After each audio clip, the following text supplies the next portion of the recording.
नमस्कार, स्वागत है आपका फिर से। कल के वीडियो में हमने वेद, उपवेद, उसके ज्ञाता और ब्राह्मण ग्रंथ देखे। आज हम उन वेदों के वेदांग देखेंगे जो कि कुछ 6 वेदांग हैं। उन वेदों के 6 प्रकार के वेदांग हैं। तो उस वेदांग 6 वेदांग होते हैं। उस वेदांग को याद करने की जो एक ट्रिक है वो है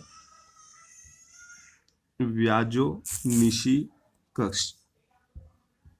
व्याजो व्या से व्याकरण, जो से ज्योतिष और नी से निरुक्त, सी से शिक्षा और क से कल्प और छ से छंद।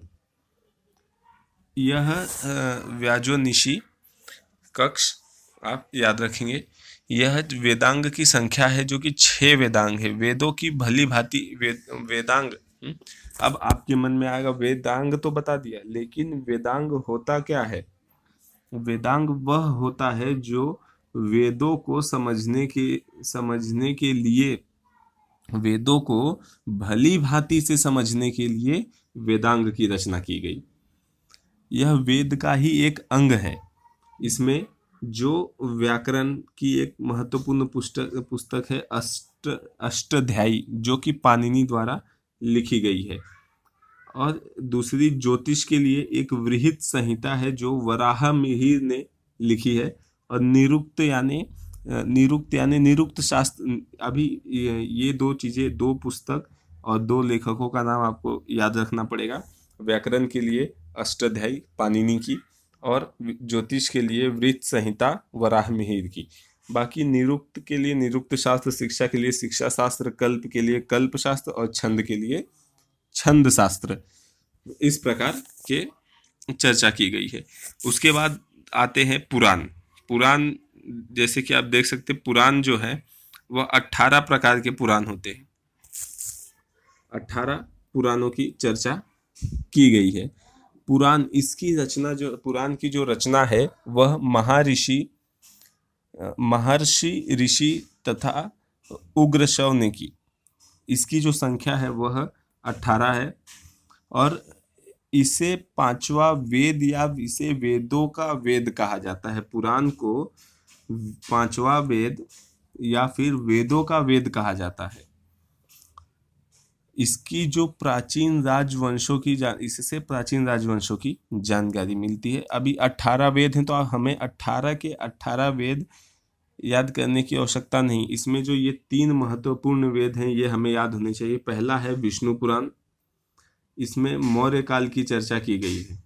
मौर्य वंश की जानकारी इससे हमें मिलती है। दूसरा है मत्स्य पुराण। इसमें सातवाहन वंश की जानकारी हमें मिलती है। और इसी मत्स्य पुराण में विष्णु भगवान के 10 अवतारों की चर्चा की गई है। तीसरा है वायु पुराण, इसमें गुप्त वंश की जानकारी मिलती है। इसी में लिखा गया है कि समुद्रगुप्त का जो घोड़ा था वह 3 समुद्र का पानी पीता था। अर्थात जैसे कि ये 3 समुद्र से जुड़ते हैं, यहाँ से और बंगाल की खाड़ी। तो यह पूरा, इसका कहने का मतलब यह नहीं है कि वह घोड़ा एक दिन यहाँ पानी पीता था। इसका अर्थ यह है कि उनका जो साम्राज्य था वह तीनों समुद्रों से जुड़ा हुआ साम्राज्य था। उसके बाद हम देखेंगे उपनिषद। उपनिषद जो है वह उपनिषद देखेंगे हम। उपनिषद जो है वो 108, टोटल उपनिषद 108 है। सबसे पहले ये बता दूं आपको उपनिषद मतलब क्या होता है। उपनिषद जो है वह गुरु के समीप बैठकर ज्ञान प्राप्त करने की जो पद्धति है उसे उपनिषद कहते हैं। और उपनिषद 108 उपनिषद होते हैं, जिनमें से 13 उपनिषदों को मान्यता प्राप्त है। तो हम कुछ महत्वपूर्ण उपनिषद ही पढ़ेंगे, जैसे कि बृहद नारायण उपनिषद। आपको अच्छा एक उपनिषद तो पता ही होगा जिसमें हमारे अशोक, जो हमारा चिन्ह है, स्तंभ है, स्तंभ के जो नीचे लिखा रहता है सत्यमेव जयते, वह चिन्ह तो वह किस उपनिषद से लिया है यह तो आपको पता होगा। तो पहला देखते हैं हम लोग। सबसे पहले सीक्वेंस वाइज जाते हैं हम। पहले देखते हैं बृहद नारायण उपनिषद। यह सबसे बड़ा उपनिषद है। सबसे पुराना भी है और सबसे, अब जबकि सबसे पुराना है तो सबसे पहला भी उपनिषद यही है। उसके बाद हम देखेंगे अलोप उपनिषद। अलोपनिषद यह सबसे आखिरी उपनिषद है, सबसे बाद में लिखा गया। इसे अकबर ने लिखवाया था। यह सबसे बाद में इसकी रचना अकबर ने करवाई थी। ओके, उसके बाद अब हम मुंडकोप उपनिषद की तरफ बढ़ेंगे।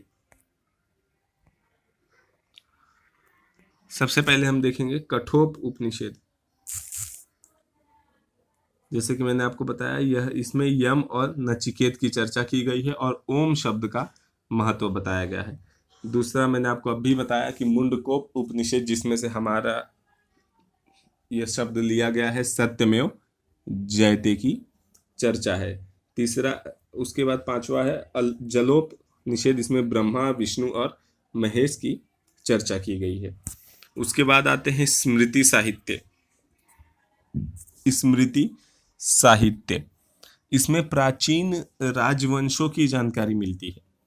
स्मृति साहित्य में प्राचीन राजवंशों की जानकारी मिलती है और यह उनकी टोटल संख्या 36 है।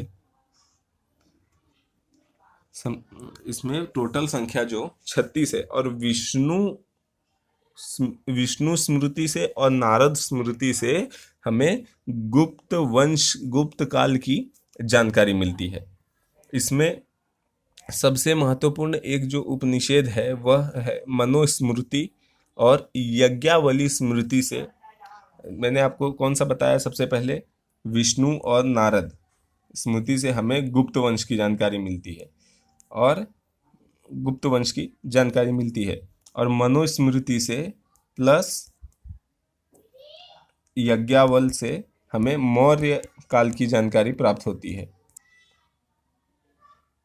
इस मनुस्मृति, यज्ञावल स्मृति में यह हमें समझाया गया था कि जुआ खेलना जो है वह उचित है, इसीलिए यह बहुत ही विवाद में रहा। उसके बाद हम देखेंगे मनुस्मृति। मनुस्मृति को धर्मशास्त्र भी कहा गया है। मनुस्मृति को धर्मशास्त्र भी कहा गया है। मनुस्मृति को धर्मशास्त्र भी कहा गया है। इसमें जाति को वार्यता दी गई थी कि कोई भी काम जाति के हिसाब से किया जाएगा। जाति को वार्यता दी गई थी और महिलाओं को नीच दिखाया गया था कि महिलाओं को नीच प्रजाति का बताया गया था। इसके अनुसार दलित और महिलाओं को नीच कहा गया था। इस जो ग्रंथ है, इसमें विवाह के लिए पुरुष की आयु 25 वर्ष और लड़की की आयु 12 वर्ष रखी गई थी। और कुछ विवाद भी होते हैं, किसी भी चीज़ में अगर कुछ अच्छा होता है तो कुछ खराब भी होता है। उसी प्रकार इसमें 8 प्रकार के विवाह की चर्चा की गई थी। इसमें 16 संस्कार बताए गए थे कि मनुष्य जब से पैदा होता है वह 16 प्रकार के संस्कारों का अध्ययन करता है और 16 प्रकार के संस्कार आत्मसमर्पित करता है। इसमें जो आखिरी संस्कार बताया गया था वह था दाह संस्कार। यह मनुष्य का अंतिम संस्कार होता है। मनुष्य जब से पैदा होता है कुछ संस्कार उसको, जैसे कि कहा जाता है कि कुछ संस्कार उसे अपनी माँ के गर्भ से ही प्राप्त होते हैं। इस प्रकार यहाँ आज हम यहीं पे रुकते हैं। इसके बाद के वीडियो, अगले वीडियो में हम इसके आगे देखेंगे।